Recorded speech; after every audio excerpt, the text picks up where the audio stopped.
উনি তৃণমূল কংগ্রেসের অভিষেক ব্যানার্জি। আমার মাকে মমতা ব্যানার্জি জন্মদিনে জীবন্ত পুড়িয়ে মারা হয়েছিল। মা একজন স্কুল টিচার ছিলেন, নাম গৌরী ঘোষ। যারা মেরেছিল তারা আনন্দ উৎসব করেছিল। আমার বাবা একজন এয়ারফোর্সের পাইলট সিলেক্ট হওয়া ইঞ্জিনিয়ার। নবসুন বলে বীরভূম জেলার একটা গ্রাম থেকে এয়ারফোর্সের পাইলট সিলেক্ট হওয়া একটা চারটিখানি কথা না, যেখানে এখনও খবরের কাগজ পৌঁছায় না। আমার বাবা 5টা গভর্নমেন্ট সার্ভিস পেয়েছিলেন।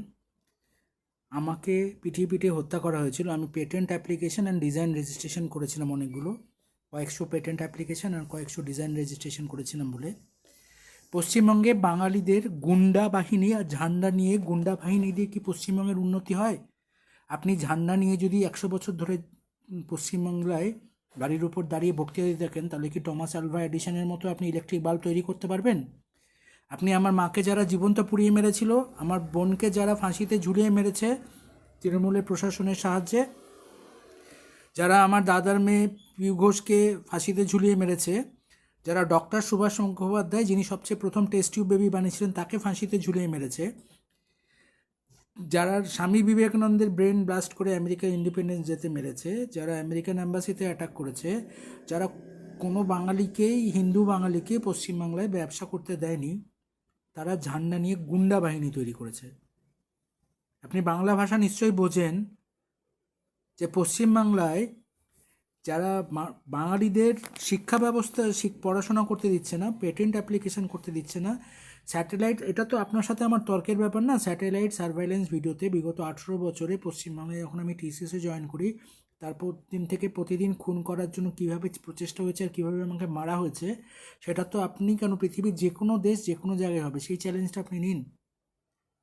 বাঙালি মেধাদের যারা খুন করছে তাদের ধরার ব্যবস্থা করুন। আপনি অমিত শাহকে বলছেন, নরেন্দ্র মোদীজিকে বলছেন, রাহুল গান্ধীজি এসে বললেন কুহু কুহু করে চলে গেছে। আমি রাজীব গান্ধীর প্রাণ বাঁচানোর জন্য এফআইআর করেছিলাম, সেটাকে গায়েব করে দিলেন মারধর দিয়ে।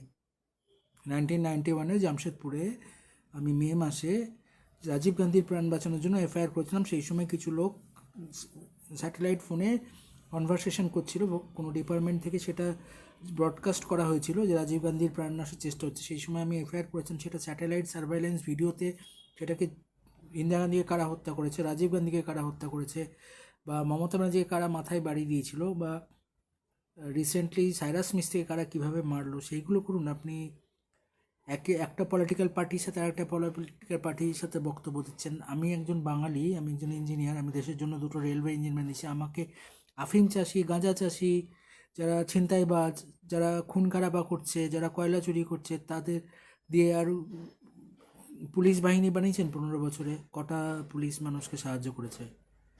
আপনি ইউরোপের পুলিশ দেখুন, জার্মানির পুলিশ দেখুন, অস্ট্রেলিয়ার পুলিশ দেখুন, আমেরিকার পুলিশ দেখুন, যেখানে 911 সার্ভিসে ফোন করলে সঙ্গে সঙ্গে মে আই হেল্প ইউ বলে আধা ঘন্টার 10 মিনিটের মধ্যে চলে আসে, কখনো কখনো 1 মিনিটের মধ্যে চলে এসে হেল্প করে। আপনি পুলিশ দিয়ে আমার বাবাকে খুন করালেন। আমার বাবা যখন প্রচণ্ড অসুস্থ, বাড়িতে নোটিশ দিয়ে বাবার জমি জায়গা দিয়ে দিত, বাবাকে নির্যাতন করে মারলেন। আপনি সেটা দেখুন আপনি কি করিয়েছেন। আমি কোভিডের এফআইআর করেছিলাম, 50 লাখ লোকের প্রাণ বাঁচত পৃথিবীতে।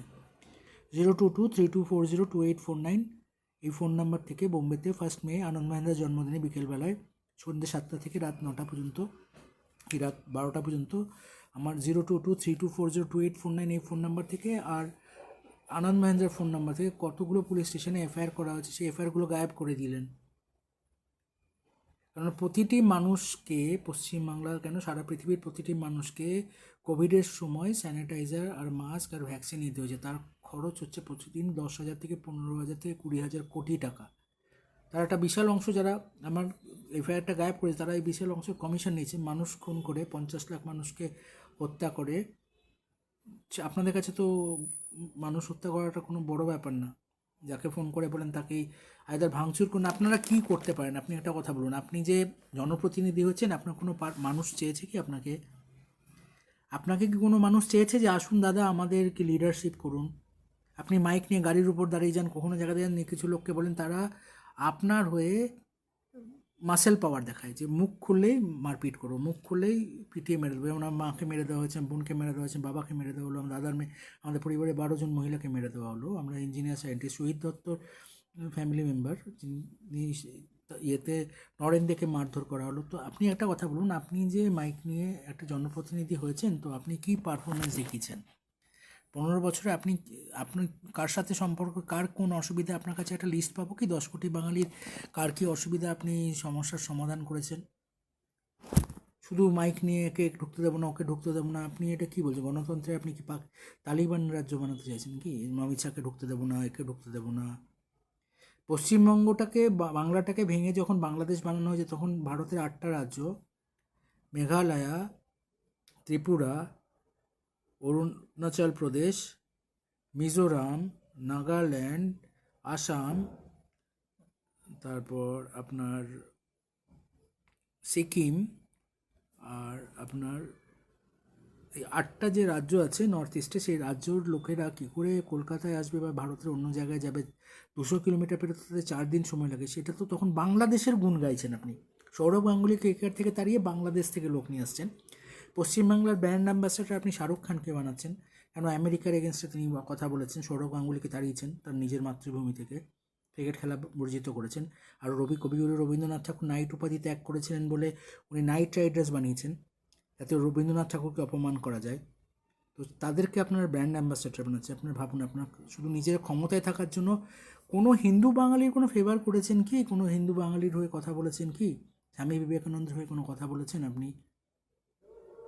আমাদের দেশটা 5 টুকরো হয়ে যাওয়ার পরও আপনি চাইছেন যে হিন্দুরা পশ্চিমবঙ্গে পায়ের তলায় দাবানো থাকুক সন্ত্রাসবাদীদের কাছে। আর আপনারা 50 বছর ধরে জ্যোতি বসু আর তৃণমূল পার্টি 50 বছর কেন, আরও 550 বছর থাকুক। আমি তৃণমূল পার্টিকে আনার জন্য ভোট দিয়েছিলাম, কারণ সিপিএমের অত্যাচার থেকে বাঁচার জন্য। আপনারা আসার পর তো অত্যাচারের গুণটা 100 গুণ বেড়ে গেল। আপনি বাংলা নিজের পর্যালোচন প্রতিটা জিনিস স্যাটেলাইট সার্ভেলেন্স ভিডিওতে দেখুন কী করে নোবেল প্রাইজ চুরিয়ে গেল। আপনি ভোট নিন সারা ভারতে। সৌরভ গাঙ্গুলিকে কেকেআর থেকে বাতিল করে শাহরুখ খান যেটা অপমান করেছে বা টিভিতে যারা অপমান করেছে সৌরভ গাঙ্গুলি, সেটা ঠিক না ভুল? সারা ভারতের প্রতিটি ক্রিকেট ভালোবাসি যারা, তাদের কাছে ভোট নিন। আপনারা তো ভোট ছাড়া তো আপনাদের জীবনে ভাত জোটে না পেটে। আপনি ভোট নিন, নিয়ে সারা পৃথিবী যারা ক্রিকেট প্রেমী আছে তারা শুধু স্ট্যাটিস্টিক্স দেখান। আর সৌরভ গাঙ্গুলিকে কেকেআর থেকে বাতিল করা, ভারতীয় টিম থেকে বাতিল করার কারণটা দর্শাতে বলুন। ঝান্ডা নিয়ে, গুন্ডা বাহিনী নিয়ে, ডক্টর এপিজে ভারতের উন্নতির জন্য ঝান্ডা নিয়ে কোনো গুন্ডা বাহিনীর দরকার নেই। আপনি বাংলা ভাষাটা বুঝুন। আপনার জন্য কোটি কোটি প্রাণ মারা যাচ্ছে আপনাদের এই গুন্ডা বাহিনীর জন্য। আপনি ঝান্ডা নিয়ে ভিড় বাড়িয়ে দিচ্ছেন, নিয়ে ভয়ের একটা রাজত্ব তৈরি করছেন। আপনি মাইক নিয়ে বলবেন আর আপনার সাথে আপনাকে জয়গান গাওয়ার জন্য ভাঙচুর হবে। যবে থেকে সিপিএম গভর্নমেন্ট এসছে, যখন কংগ্রেস ছিল তখন তো কোনো শিক্ষা ব্যবস্থা, কোনো শিক্ষা প্রতিষ্ঠান, কোনো টিচারকে তারা ভাঙচুর করে মারধর শুরু করেনি। যবে থেকে কমিউনিস্ট পার্টি আসলো তারা ট্রেন ভাঙচুর শেখালো, বাস ভাঙচুর শেখালো, ট্রাম জ্বালানো শেখালো, কলেজ ভাঙচুর, কথায় কথায় কলেজের টিচারকে মারধর ভাঙচুর। আপনারাও সেই একই জিনিস করছেন। সুস্থভাবে শিক্ষা ব্যবস্থার উন্নতির জন্য করতে হয়। আপনারা শুধু নিজের পয়সাটা দেখেন। আপনারা কী করেছেন ভাবুন। আপনারা একটা দল ঠিক করেছেন, নিজেরা ঠিক করে নিয়েছেন একটা দল বানাবো, সে তৃণমূল কংগ্রেস হোক কি অন্য কোনো কংগ্রেস হোক বা অন্য কোনো পার্টি হোক। আপনারা কয়েকজন মিলে ঠিক করেন যে আপনারা একটা দল বানাবেন, দল বানিয়ে মাইকে মাইকে প্রচার করবেন।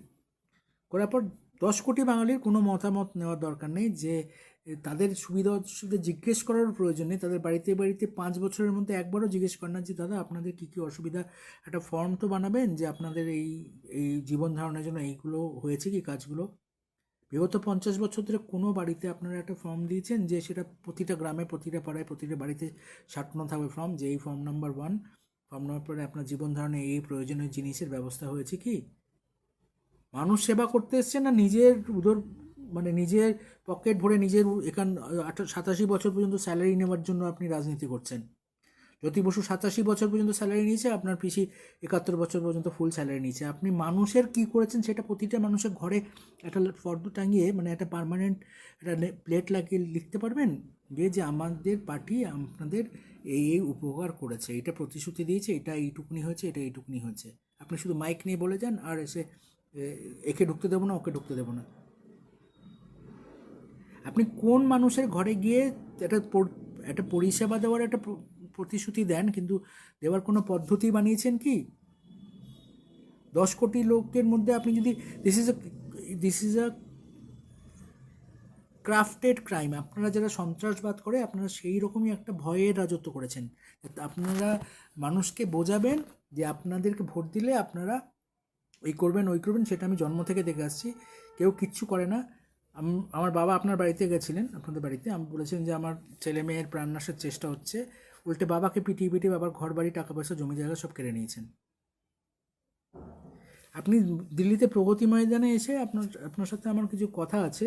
আপনি একদিন আসুন দিল্লির প্রগতি ময়দানে বা ওয়াংখেড়ে স্টেডিয়ামে, সকলের সামনে আপনাকে জিজ্ঞেস করা হবে সচিন তেন্ডুলকরকে শোয়েব আখতার অনৈতিকভাবে আটকে দিয়ে আউট দেওয়ার পর কলকাতার সিস্টেম কেন আপনার সচিন তেন্ডুলকরকে পাকিস্তানকে জেতানোর জন্য সচিন তেন্ডুলকর আউটটাকে কার্যকারী করলো। আর সৌরভ গাঙ্গুলি আপনার দেশে পশ্চিমবঙ্গে, আপনি সৌরভ গাঙ্গুলি ক্রিকেট ক্যারিয়ারকে রক্ষা করতে পারছেন না। লিয়ান্ডার পেজের ব্রেন ড্যামেজ করে দিচ্ছে, সেটা আপনি দেখতে পাচ্ছেন না। স্বামী বিবেকানন্দকে মেরে তার ঘর বাড়ি টাকা পয়সা কেড়ে নিচ্ছে, সেটা আপনি দেখতে পাচ্ছেন না। কোনো হিন্দু ব্যবসায়ী ব্যবসা করতে পারছে না, হিন্দুস্তান নামে কোনো ব্যবসা চলছে না পশ্চিমবঙ্গে। আপনি কী চান? দেশটাকে আরেকবার ভাগ করতে চান? আপনারা যে পথে মানুষকে উস্কাচ্ছেন তারা দেশ ভাগ করার প্রচেষ্টা করছে আরেকবার। তারা বিচ্ছিন্নতাবাদী, সন্ত্রাসবাদী। কাশ্মীরের সন্ত্রাসবাদীরা মে মাসে আমি, অর্ণব ঘোষ আর দেবমাল্য, অগ্নিজেন্টের অর্ণব হিন্দুস্তান মোটরের ছিলেন, তিনজনে যখন ফিরছিলাম, কাশ্মীরি সন্ত্রাসবাদীরা AC3 টায়ারে ওপেনলি তাদের এজেন্ডা সকলের সামনে প্রকাশ করছিলেন। আমি সেটা রিপোর্ট করে ট্রেনে লিখে, যে রেজিস্টার আছে সেটা লিখেছিলাম। আপনাদের বলতে গেলে আপনারা উল্টে পিটিয়ে মেরে দেবেন, কারণ সন্ত্রাসবাদীদের আপনি সহযোগিতা করছেন ওখানে। আপনি ট্রেনের রেজিস্টারে দেখুন, আপনি খোঁজার চেষ্টা করবেন কি পশ্চিমবঙ্গে কেন সন্ত্রাসবাদীরা অবৈধভাবে মানে অবাধে ঘুরে বেড়াতে পারছে। ভারত স্বাধীনতার পর থেকে মহাত্মা গান্ধীকে হারিয়েছে, ইন্দিরা গান্ধীকে হারিয়েছে, সঞ্জয় গান্ধীকে হারিয়েছে, তারপরে রাজীব গান্ধীকে হারিয়েছে, এবং রিসেন্টলি অজিত পাওয়ারকে হারালো।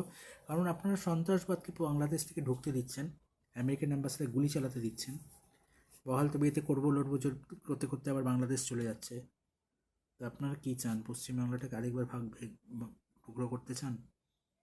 আপনি ভাবুন, কেন বাংলাদেশ বানানোর সময় ভারতের যে 8খানা রাজ্য আছে সেই 8খানা রাজ্যের লোককে কলকাতায় আসার জন্য 300 কিলোমিটার আসার জন্য 4 দিন কেন সময় করা হবে? ওই সময় আপনি সাইন করেছিলেন না আপনার পিসি সাইন করেছিল না জ্যোতি বসু সাইন করেছিল বাংলাদেশের ম্যাপটা বানাবার জন্য?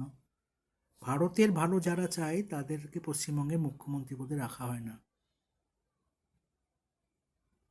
বিধানচন্দ্র রায় শুধু মঙ্গল করেছিলেন, শিল্পাঞ্চল করেছেন। আপনার পিসিও শিল্প ধ্বংস করিয়েছে, জ্যোতি বসু আপনার জ্যোতি বসু শিল্প ধ্বংস করিয়েছে। তো বাঙালিদের ধ্বংস করিয়ে, শিল্প ধ্বংস করে আপনারা, জ্যোতি বসু কমিউনিস্ট, আপনার পিসি তার থেকেও অনেক বড় কমিউনিস্ট।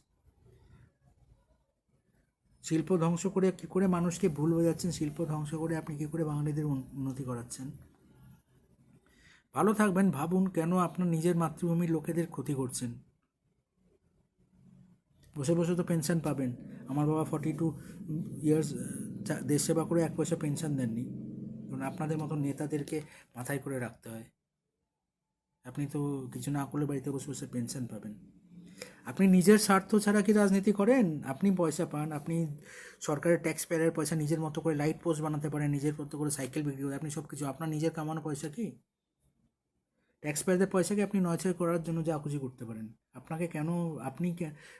গণতন্ত্রে মানুষ ঠিক করবে কে জনপ্রতিনিধি হবে, কে মানুষের সেবা করবে। আপনি নিজেই ঠিক, সবই আপনি ঠিক করেন। আপনার পিসি ঠিক করে কে মিনিস্টার হবে, আপনার পিসি ঠিক করে কে টিকিট পাবে, আপনার পিসি ঠিক করে টালিগঞ্জ স্টেশনের নাম মহানায়ক উত্তম কুমার হবে, আপনার পিসি ঠিক করে সৌরভ গাঙ্গুলি খেলবে না সাকিবুল হাসান খেলবে। মানুষের মতামতের কোনো দাম আছে কি? আপনি কাকে কী বোঝাচ্ছেন? ভাবুন একবার।